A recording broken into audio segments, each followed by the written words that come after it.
Thank you so much, Professor Yadilette Rivera Colón, who is the chair of the Local Control Committee of the school committee. This is the committee that's overseeing the transition from Boston having control over the schools to the Holyoke School Committee having control over the schools.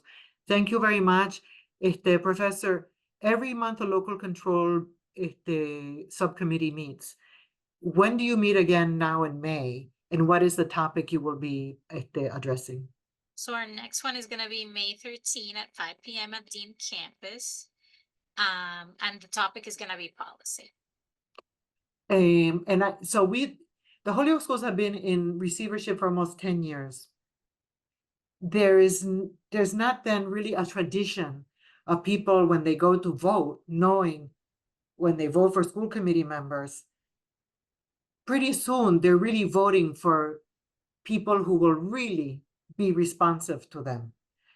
And at the same time, you were commenting earlier that the school committee has had a very good relationship with the current receiver, Anthony Soto, and with the previous receiver, that they have listened to the suggestions of the school committee.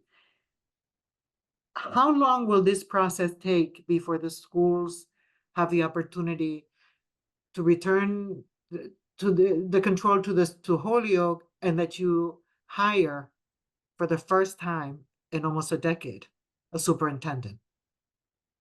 So right now we're in the process of learning and checking all the boxes to be prepared as fully functional school committee members. And we're hoping to start regaining that control over time. We hope that the search would happen at some point, hopefully as soon as somewhere in the year of 2025. We know that the process is going to be a slow process for us to be able to really get all the things in place in order to be able to do that and be ready.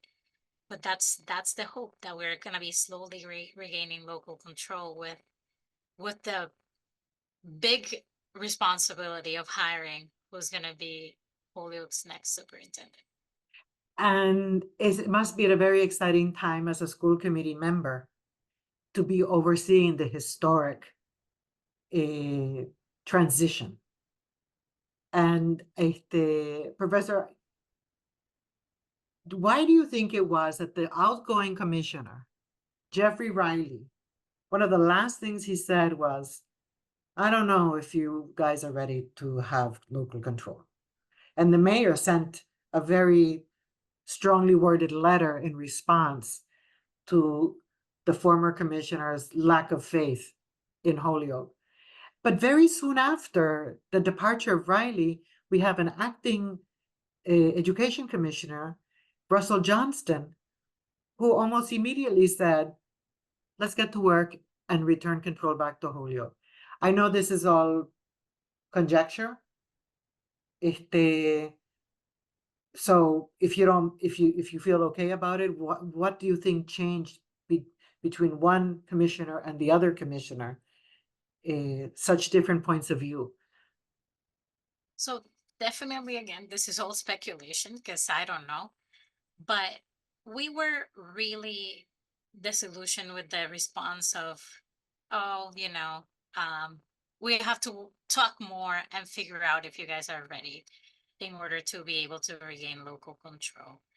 I think that because the process of receivership was something that was conceived without a true path to coming back to local control, it was hard for the upper administration to really think about, yes, let's do it, when they didn't know what the next step is going to be.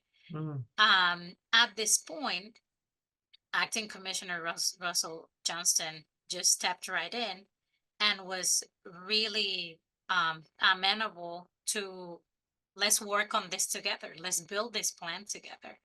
And it helped the fact that we do have a good relationship with our receiver, and the fact that we were, for all intents and purposes, doing all the things that we were supposed to do as school committee, even though all we were doing was to vote to recommend to the receiver, we were still doing all the processes as we were supposed to in order for all the responsibilities the school committees have. So that's why we get to be here in this historic moment of like, this is how you get out of receivership. So that's going to be of great use for the other districts as well. One final question, Professor. What will Holyoke notice as different when control returns to Holyoke?